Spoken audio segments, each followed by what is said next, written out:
topics and opinions expressed in the following show are solely those of the host and their guests and not those of W4CY Radio, its employees, or affiliates. We make no recommendations or endorsements for radio show programs, services, or products mentioned on air or on our web. No liability, explicit or implied, shall be extended to W4CY Radio or its employees or affiliates. Any questions or comments should be directed to those show hosts. Thank you for choosing W4CY Radio.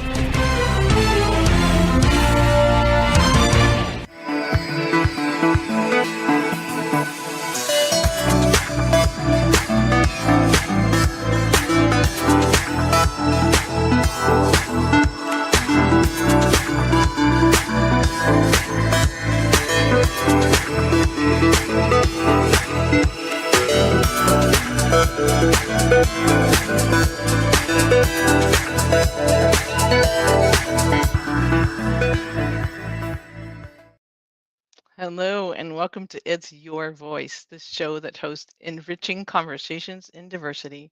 My name is Bahia Yaksan. I am a core alignment coach and a diversity educator, and I'm honored to host conversations almost every week with people who have lots and lots of experience and compassion and care for helping create more belonging in the world.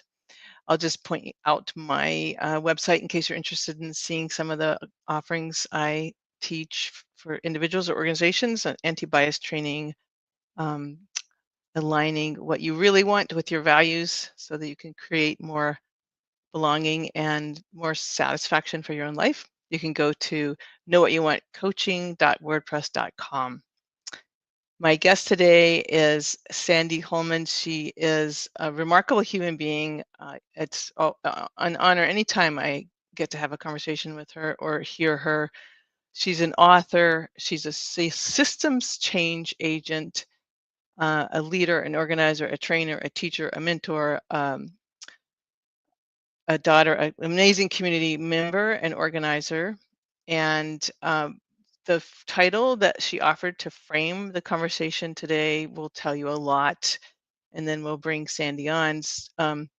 So today's episode is called "When Evil Seems to Be Winning: The Power of Connection During Uncertain Times." When evil seems to be winning. So she's very much about never giving up. Sandy Holman, thank you so much for being here today. It's my it's my pleasure and honor, Bahia. It's always nice to have a little time to talk with you and your amazing self and all that you do.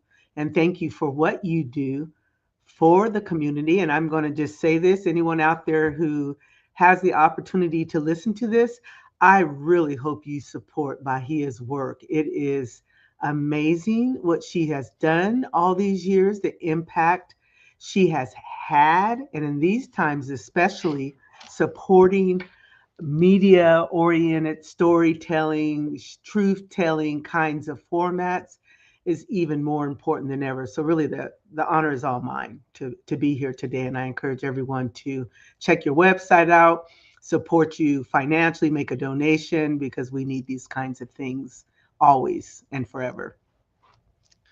Thank you so much, Sandy. You are a great supporter and sponsor. I really appreciate it. My pleasure. So I know that one of the last times we passed each other in presence, in person, you said we just can never give up. Giving up is not an option.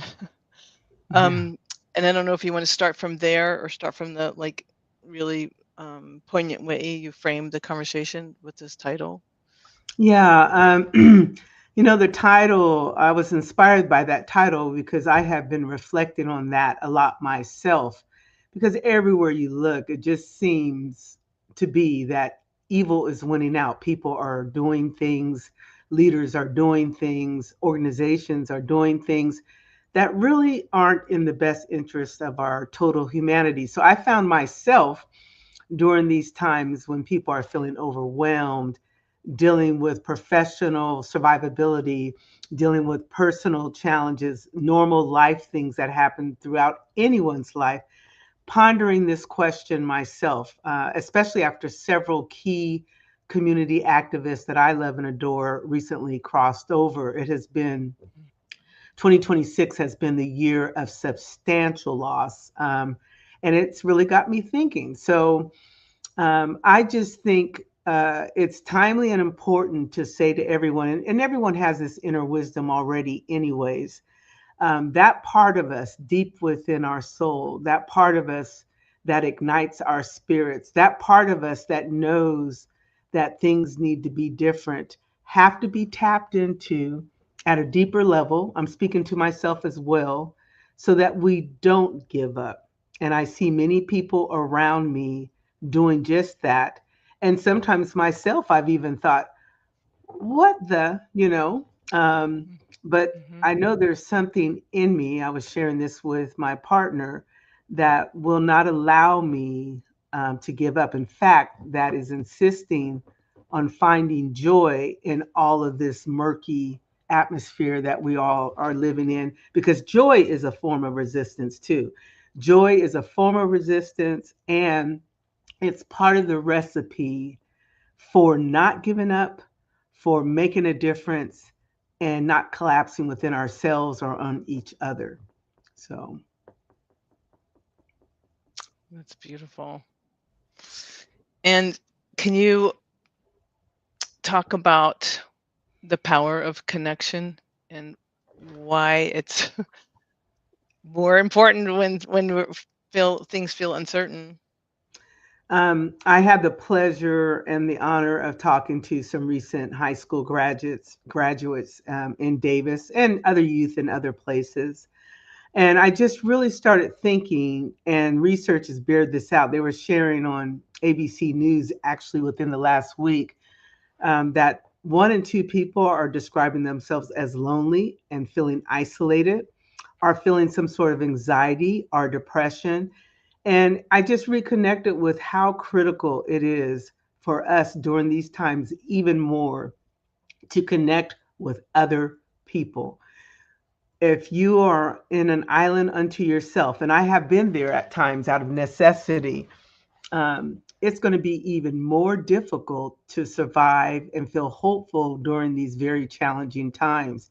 So, people connection, which means not just on Facebook, not just on a phone, although those two things are critical and important too, and that sometimes that's all you can do, but that face-to-face connection with even one person, and I would say at least once a week, if not twice, but at least once a week, is going to be part of the salve that heals our wounds as we experience all that we are experiencing collectively.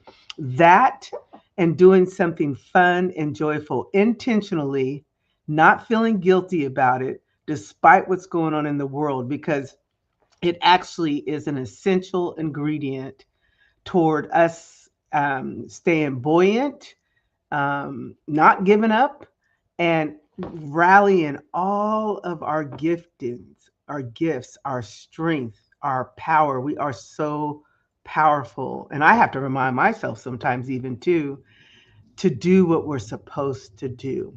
So connecting with humans is vital. If you are doing everything remotely, if you are doing everything by phone, social media, text, and all that, those are ways of connecting for sure. But that face to face contact, it could be a professional thing, it could be a friend, it could be going to farmers market, which is happening right now, which I just came home from quickly, um, just to get a dose of my humanity there, having a nice time listening to music. But it's vital. It's not actually a luxury. I am finding that it's vital. That is so true. We are interconnected species. We're interdependent. Interdependent. Um, Yes. human beings really need human beings. Yes, we Um, do. thank you for emphasizing that joy is vital. Yes. uh, no, Yes. no guilt if you can laugh. Yeah, I want everyone to really take that in too, because there can be a lot of guilt about doing something that brings you joy when we see and hear about so many people who are suffering. I don't know about everyone else, but I hear about it daily. My work takes me there. The things that I do to try and make a difference have me on the front line of hearing about and even seeing the suffering. I myself have experienced so much, as I said, loss. And I just know that to feel guilty about adding some joy, some laughter to your life is like hitting yourself upside the head. It's a necessity in our recipe for living, and it's easy to forget that when you are going through it. Maybe you have a loved one out there, many of you do, who are slowly dying or sick, or that you're their caregiver for, and you love them with all your heart, but it's just exhausting you. Maybe you're dealing with looking for a job because you've lost your job, or you're about to lose your job and you're feeling hopeless because you're thinking about your house bill, the gas that's already too high, the groceries you need to buy.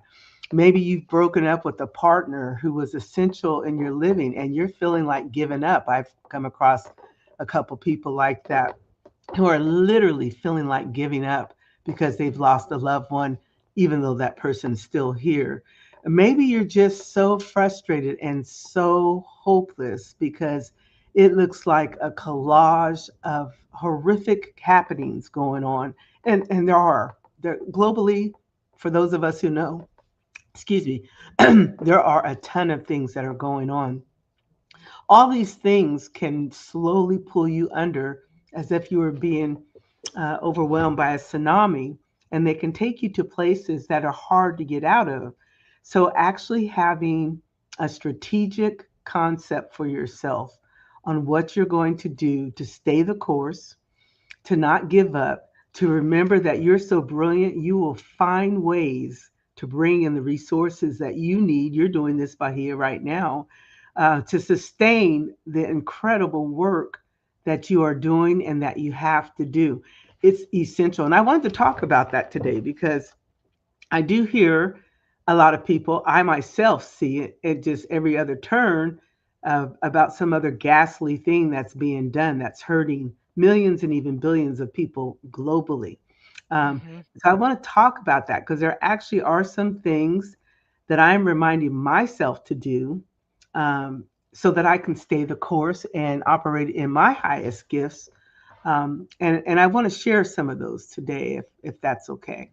Please, So, please. um, so, one of the things that we know when evil seems like it's winning constantly, and we're taking in a constant diet of seeing what looks like another challenge, another challenge, another challenge, is it does start to have a mental, physical, social, emotional, spiritual impact on yourself. And we can get to the point where we feel completely hopeless to do anything because it's coming at you like mountain, like tsunami after tsunami, or earthquake after earthquake. I'm speaking metaphorically here. And you just feel like, what am I going to do? So a lot of people are choosing to stick their heads in the sand hoping it will go away, or just saying, if I stay quiet and don't do anything, nothing will happen to me, these things that are happening to other people. If I just play by the new rules, which are quite toxic for our country, that I'll be safe and all of that. But the problem is that your subconscious still knows that this is happening, and it will cause a dissonance within yourself that will physically affect your body, your peace, and your inner calmness. And it will actually paralyze you from doing anything and kind of take that cycle even deeper. So, one of the first things that I like to encourage people to do, and by the way, I'm encouraging myself to do this too. I'm with all of you, I'm no higher than any of you. I fall back into my patterns as well. But one of the things I'm encouraging everyone to do is just, first of all, be still so that you can center yourself. Mm. So, one of the things that is tactics of dysfunctional organizational structural designs like we're living in right now is to keep us so busy, so distracted, so frenzied, just trying to survive that we don't have any time, at least we think we don't, to Mhm. actually be proactive against something. It is a very powerful strategy. It is a strategy by design. I don't have time to explain all that in this talk. And it is something that we have to be aware of. So that first thing of just being still. Like right now, let's all take a deep breath together. Just take a deep breath in on the count of 3. Breathe in deeply and blow it out to a count of 4. Drop your shoulders. And then take another deep breath in, just a deep breath in. And drop your shoulders. So our breath becomes even more vitally important because we tend to stop breathing. And even if we are breathing, it's very shallow breath. It makes it hard for you to think clearly and to be still. And for some of us, it's almost impossible to sit still because we have been programmed so much to be busy, be doing something, be doing something.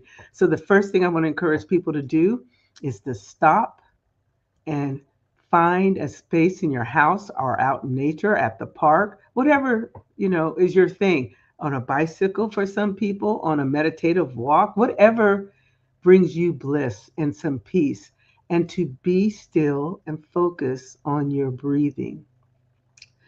When you do that, you are more likely to be able to think strategically. So if you're sitting down, you're being still, and I would say do several days of just being still and breathing before you even start doing contemplative kinds of things. But once you've kind of rehabituated yourself towards doing that, begin to ask yourself some questions. There are a couple of excellent books that I want to recommend. Um, One is by a gentleman, and I'll send them to you later because I don't have them right here in front of me, unfortunately. But one is has to do with exploring, helping you to explore yourself with single, simple prompters like, um, what are you hoping to accomplish the next week? What are you doing to bring some peace to yourself? It's like I had mine sitting in the bathroom, actually, just because I find the bathroom peaceful, just to be in there, the sound of water and all of that. And I would do about one a day. And over a year, you will have completed that book. But most importantly, it centers you and gets you in touch with what your pulse points are, what I call your pulse points are, meaning, who am I? What do I really want for myself? And what am I going to do for myself and my beloved? And then what am I going to do for my community and beyond? It really gets you in touch with that. And again, I'll send you that book. He has 2 of them. He has a new one that just came out. His name is Easily. And he has 2 of them. And I can tell you, in those still moments, just doing one of those prompters a day is going to start to slowly recenter you and get you back in touch with your power and your own personal desires, and most importantly, your assignments. So, you're being still, you're using these prompters in this book to help you answer some questions and get in touch with yourself. You're realizing as you come out of some of this, hey, I don't have to do everything. It's not my responsibility to save the whole world or my whole community or my whole, um, country. But I do have a responsibility to do something that's within my capacity, my health quotient, my mental sanity, and because I want to put something back into making a difference and having an impact. So going from this, oh my God, I'm overwhelmed, and feeling like subconsciously or even consciously, I got to do everything, and switching that to, whoa, it's not my responsibility. I have no control over that. However, there are some things I can do within my personal space that can make a difference for me, my family and loved ones, the community at large, and even parts of the world.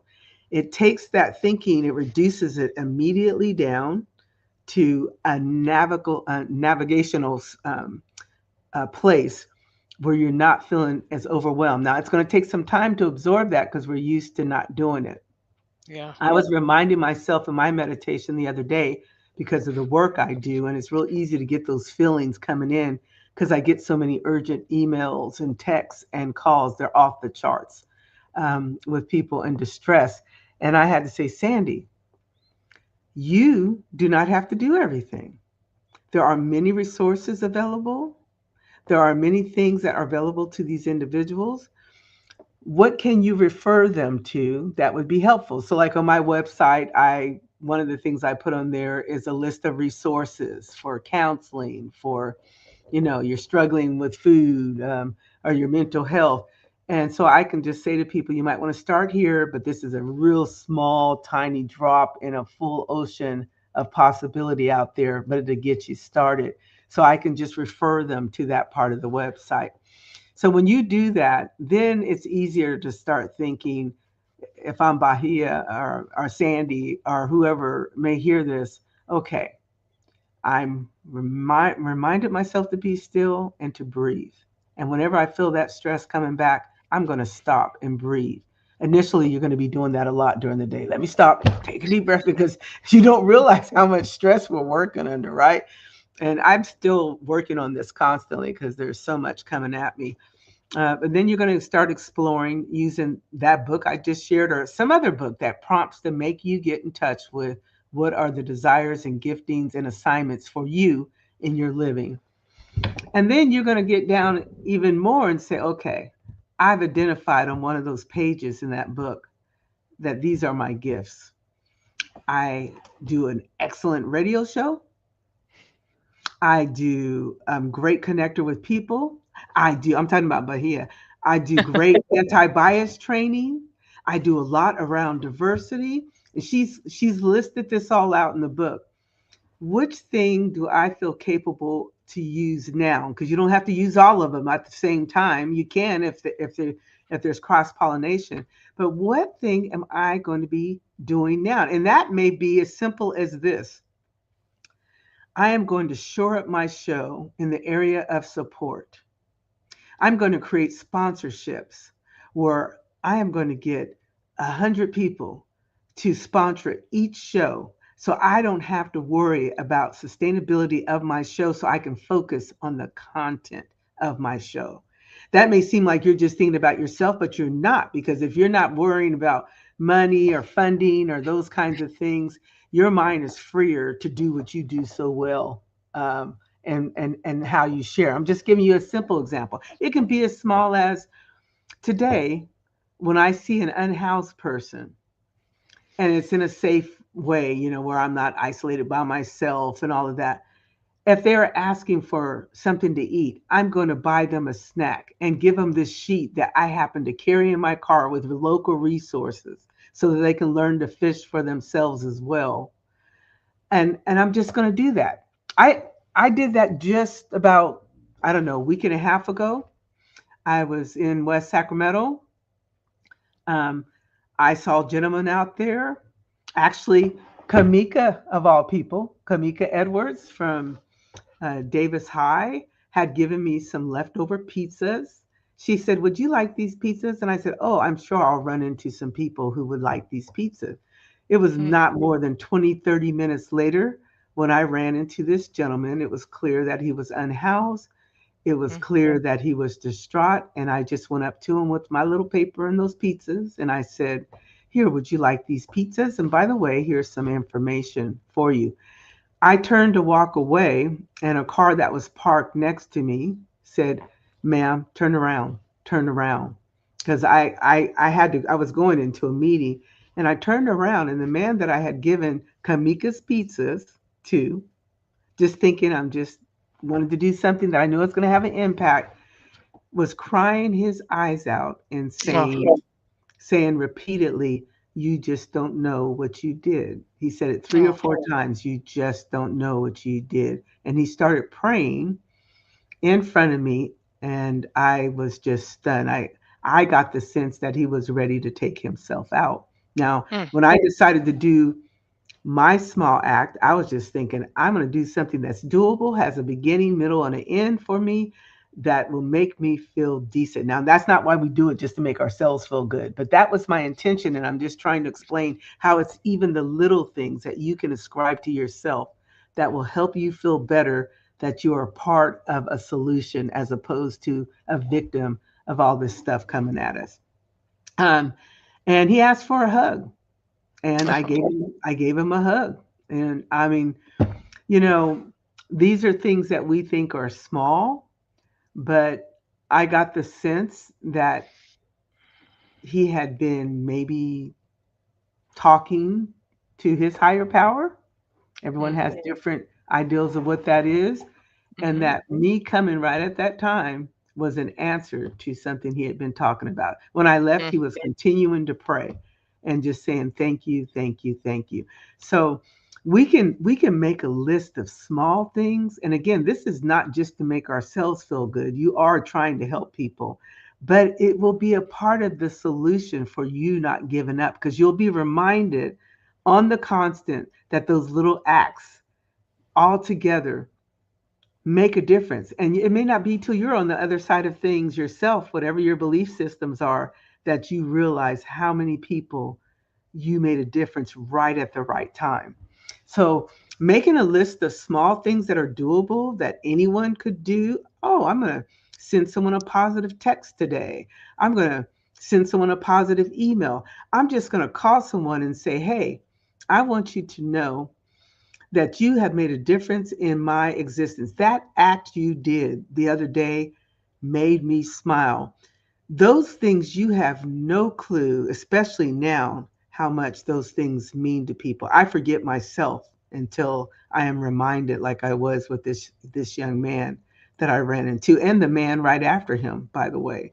So those are scalable things, doable things, but more importantly, they go towards reminding you that you have a power, even if it's a drop into someone's soul, to do something that is part of a solution, as opposed to just complaining, just spewing off, becoming paralyzed, all things that I'm guilty of having done too over time. And I don't really like to do it. Those things will add up.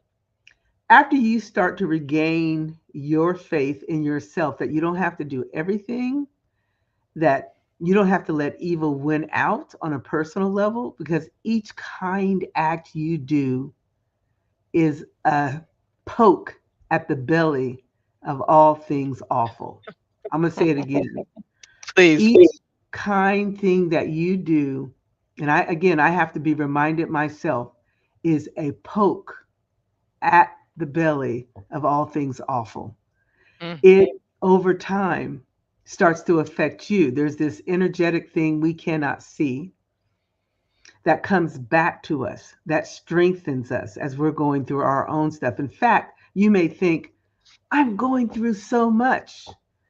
And I will say this, I have been going through, uh, I don't know if it's okay to say this word, hell in a handbasket with all these losses of this year. But So I sorry. still know, and I was telling my partner recently, something in me will not give up. And um, it's because of these little things I'm sharing with you together. Also, it's because I have faith. I do have a faith. And again, whatever you believe in, some people believe in nature and love, some people believe in Buddha or Allah or God or, whatever, or, meditation, whatever your thing is that gives you some peace, um, that will help sustain you too, which gets me to the other thing. If you only believe in yourself, you're in trouble. If you only believe in yourself and not something outside of yourself, other people who are like minded like you, your faith, um, the goodness that is out there that you have to maybe look a little harder to find it, but it's out there, you're in extra trouble. But the good news is you can squash that right away just by slowly, a step at a time, poking at that awful belly of what feels like calamity with each kind act. That's how powerful that is. When I have forgotten that, And I have, so everyone out there, I want to be honest, I have really took a nosedive into the potential for having extreme frustration, hopelessness, and so forth.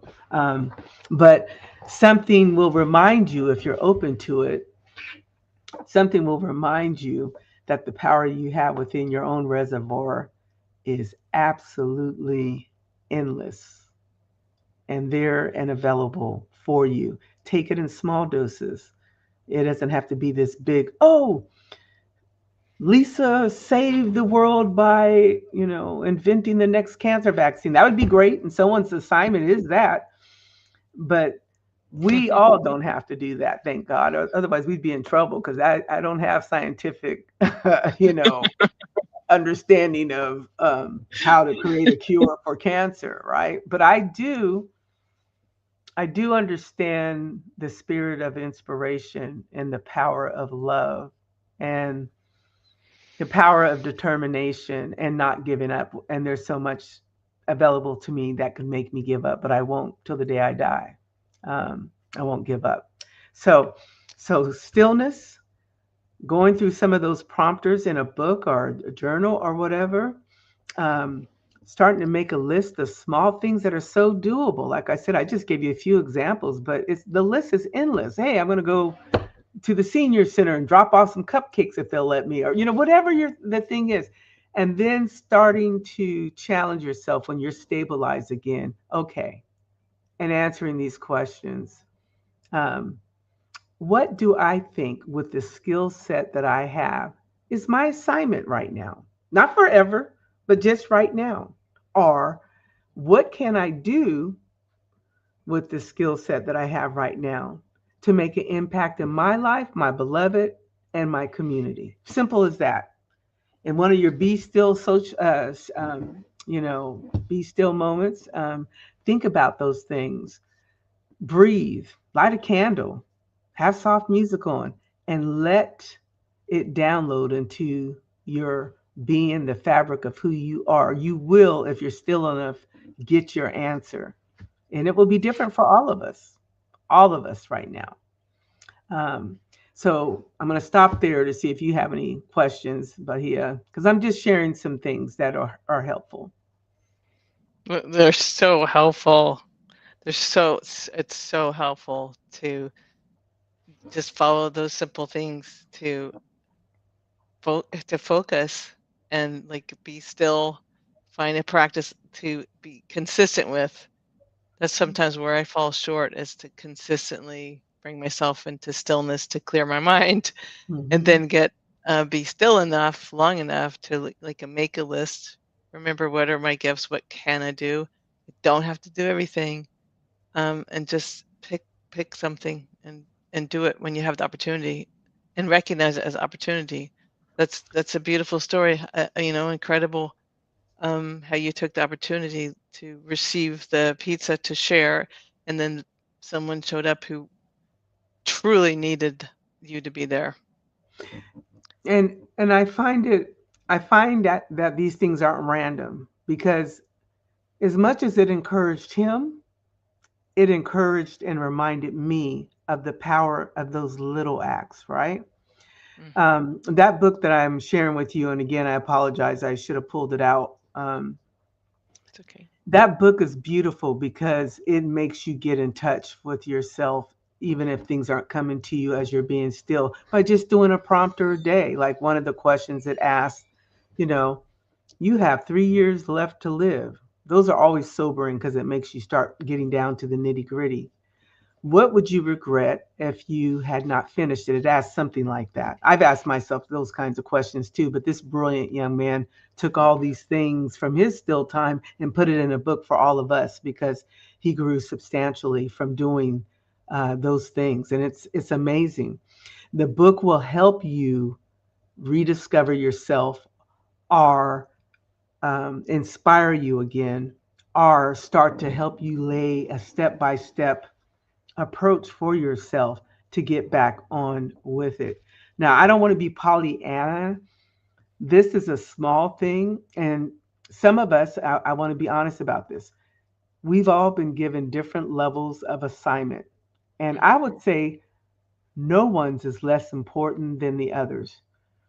Some people are going to impact people in what they feel is a very small way, a neighbor, their child, um, a friend. And their assignment in their mind is to do just that, but they don't even really know the ripple effect and what that does, right? Some people have a medium assignment. They're a local elected official. They're some of your leaders. Maybe you're the chancellor, or you're in a pretty important position with power. Maybe you're the superintendent, um, and those positions, those assignments are hardier because you usually are overseeing many people. Your potential to make a change is even at a higher ratio because by virtue of the position you're in, you oversee or you're shepherding hundreds and maybe even thousands of people, right? And then you have some people like your Nelson Mandela's, I call them the supernovas of the world. These are people who impact us globally, as he did, and so many others from every ethnic, cultural background. We could pick someone, a woman, a person, a LGBTQIA, individual, who have these supernova assignments, and their assignments are very hardy, and it often comes with tremendous danger. In fact, many of them are incarcerated, are Mm. targeted, are bullied, are arrested, are even killed as they're trying to do their assignments. Thankfully, most of us aren't called to do that level of assignment. And even some of those who are called to work at the global level, they didn't know they were called to work at the global level until they found themselves in it with the impact. It was part of their path, it was part of their Yeah. journey, even before many of them even knew it. Some consciously chose that and they're working at that level. But each of those things, whether it's small, medium, or large, I believe our ancestors and our creators, whoever you want to see them at, as are your outer forces of love, they know what we each are individually capable of doing based on our health, physically, mentally, spiritually, socially, based on where we are located strategically, based on our talents, based on our stay with itness, and all these other variables that I don't have time to mention all. And so when you get your download in your still time, or even you're not being still, because that's happened to me too. I've had still time in the morning, nothing came out of it. Then I'm walking, and then all of a sudden, bam, it just drops Yeah. in my head. Oh my God, why didn't I think of that? And that was from me meditating earlier, right? Because I Yeah. also do Yeah. prompted meditations or guided meditations. And so how it comes to people can be very varied.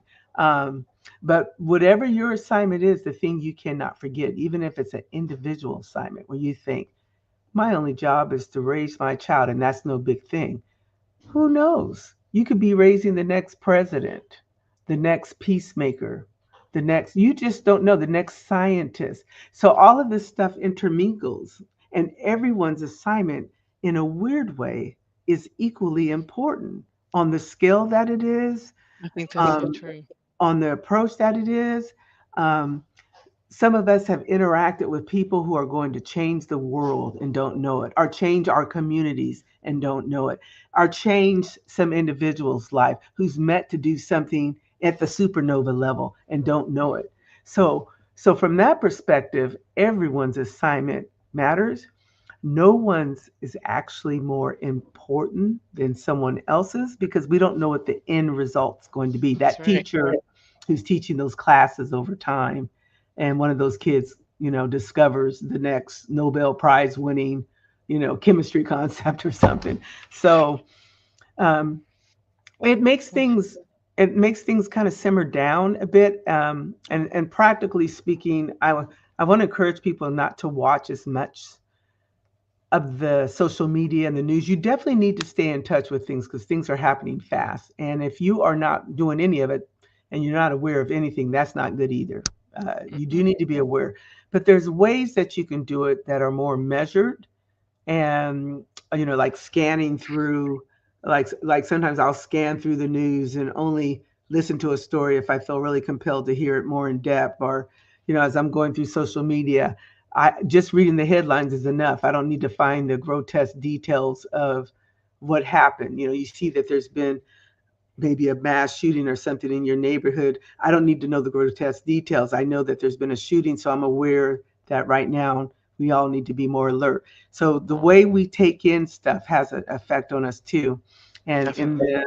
in the era of headphones, earplugs, uh, perpetual perpetually being on social media, which is a way to connect for some people. So I'm not judging it, but we know from the research it actually is destructive overall, especially on teenagers and younger people, as far Yeah. as anxiety, depression, how they see themselves. So if you do all these good things for yourself, but you wash it out by just constantly taking in a diet of negativity without that balance, it will be meaningless. I want to be honest about that. And Yeah. And yeah, we do spiral down if we get stuck in our own echo chamber, not connecting with real human beings and not hearing different perspectives in person. Also, before I forget, Sandy, there's someone asking, or some listeners are asking, can you pull up the title of the book that you've been recommending? um, let me see It, if I can find it again. I so apologize okay. because I Oh, wasn't that's planning on talking about it actually, but and as as we you said, there are more books than one, but I think the main thing is to have a practice that will yeah, help this us. this I recommend because I have done it myself, and I'm so excited that he has a part two. I'm going to ask him, could you please send me the covers of your book? I want to share them with some people. Thank you. I would have one, but I just gave a ton out to Davis High School students. And so I literally don't even have a one for myself. I'm going to have to buy the part two. I did the part one. Um, and I really want to highly recommend it because it's very centering, very doable, a snippet a day. My goal was to do one a day or at least 3 or 4 a week. I ended up sometimes going too fast because I was just so excited what was coming out of it. But I really do encourage you to do it slowly and methodically, and it will be helpful. If I don't hear back from him, I will send it to you, and maybe you can communicate with your audience. Thank you. Appreciate that. Yeah. Another thing I love about what you're recommending is that um, I love the idea that we have assignments and that people can have different words for that, like ways they want to volunteer or things they're compelled to contribute to, and also that we can do. We don't have to stay in a lane.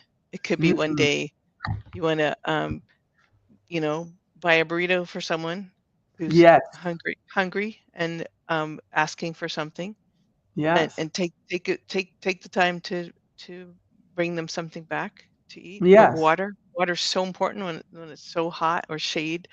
Um, or it could be you write a book, or you're finishing an article, Yes. or you're teaching kids how to um, you know do a play that's fun and helps them laugh and have joy in their lives. Absolutely. And I can't stress this enough. I was advocating for a while that everyone, especially in the summertime, carry around a little cooler in their car with ice cold waters. Um, I was driving around one summer and people were laying on the hot cement, which was even hotter than what the temperature was, which was pretty bad. Um, a couple looked like they were gone, that they had transpired. And you would have thought I was giving them gold blocks as I drove around and just gave out water to people. Now, you need to be safe as you do things because I have noticed there's a lot more mental illness. I used to get out of the car and engage people on the regular. And I've noticed that they are also being affected by the tremendous pressure and discompartmentaliting of their own lives or their own things. But I feel pretty comfortable doing that, going out. Always have flyers with resources on it that are local that they can go to. Always try to have bottles of water and snack. I actually made these little mini Survive Thrive bags with Ziploc bags and or paper bags, and it would just have some key essentials, something to eat, a little change because I'm giving to lots of people those resources, The the resources. 988 phone number, which everyone should know for people with mental health. And honestly, uh, most of the unhoused people were saying to me, just thank you for seeing me and saying hi. Most of them wanted a hug. Now, not everyone feels comfortable hugging the unhoused, and there's ways that you can deal with that. Because understandably, unfortunately, a lot of them have had to deal with health issues as a result of being exposed and not being able to have proper hygiene and just a lot of things that they're dealing with. But they are some of the most beloved people I have ever met in my life. They have touched me so. If I had no other reason for living but just to offer them a respite of peace and love, it would be worth it for me to still be here. Um, Mm. and it also makes you remember that as bad as things are, someone else here nationally and around the world is dealing with much worse. People do need to take a snapshot of what's happening globally after you recenter yourself, because we're not trying to stress you out more. And it is not good. I want to be honest about that. There are things happening today that we do need to understand.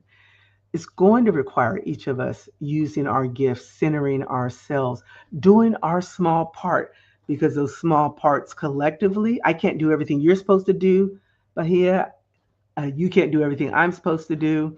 Our, Mm. our neighbors down the street, our various people who choose to step into their assignment, because we're not just here to live for ourselves, although I think that's a big part of it too.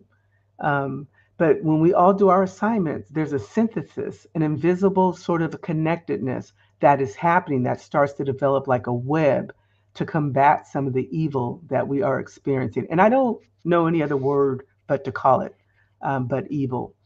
So if I were making a cake of of combating evil and just not giving up hope, that cake would have the ingredient of that still time, that self-reflection with the prompter book, our meditative meditation guides. There's all kinds of things that are out there that are powerful. They take you through, they're guided. You don't have to worry about trying to come up with your own meditation. They'll guide. I love the guided ones because I've gotten in touch with some of the most powerful things. They relax you, and then they're like almost like you feel like they're saying your name. Now, Sandy, are you ready to explore what your assignment is? Take a deep breath in and picture the light just entering your body and exploding with possibility. Is that deep or what? I mean, it just feels when I've done that in my meditation chair Mm. upstairs, it is so catalytic in moving me from That's great. horrible places to others. So it would That's a have the still gratitude. time, the prompting, the getting in touch with your assignment, the small things, and then whatever else you've been assigned to. But it would also have fun. We're getting ready to celebrate Juneteenth, right? Yeah. You should not be bored. We also had Pride recently, and Woodland's having their Pride this weekend. Juneteenth, West Sacramento for Yolo County had their Juneteenth, but in Sacramento, at William Lamb Park, they're having gospel under the stars Friday night, and then the big Juneteenth celebration at William Lamb Park during the day. And then after you finish that one, you can go to Underground Books in Oak Park with Kevin Johnson and experience their Juneteenth. There are endless Juneteenths. You can go to the African marketplace. I mean, there's probably about 9 or 10 Juneteenths going on. Then on Sunday, you can Fun. see the author Wright, who's an incredible master artist who does work point by point using bleach. On Father's Day, you're looking for Ah, something yeah, new. yeah. You want to be inspired by this elder artist who Mm. is a master. He's right now being displayed at the Davis Library, and he will be speaking on Sunday at 2 o'clock. If you want some elder wisdom and He is inspiration, a master. He is oh, amazing. come and And look I at it. said, I have to cut in only because we have 1 minute left. Oh, I also want to remind people that you are an author. You're a documentarian. And I just squeeze in when a listener asked, do you know the name of the person who wrote the book that you're recommending? But I also want you to just have the last word before I thank everybody. But we just have his probably name, his name is Easily Done and easily done. Company. If you Okay. Google Easley Dunn, EASLEYDONE and Company, his information should come up, and I'm just uploading the book real quick to see if he Okay. sent it. He didn't. Oh, it's called Life Work Experience. He has a part Okay. 1 and 2. Well, we have to actually wrap up on that note. But you have beautiful books and creative life and art, and it's just always a joy to be with you. You Thank you too. so much. We'll You're continue this welcome. conversation. This was Don't give up, incredibly everyone. helpful. Take care. Thank you so much, Sandy Holman. You're Thanks to welcome. listeners and viewers. Thanks to Rebel, the engineer, and our producer, Dean Piper, and to Sandy Holman. And never give up, as Sandy says. May we all have enriching conversations in diversity. Yes. Thank you. Thank you very, very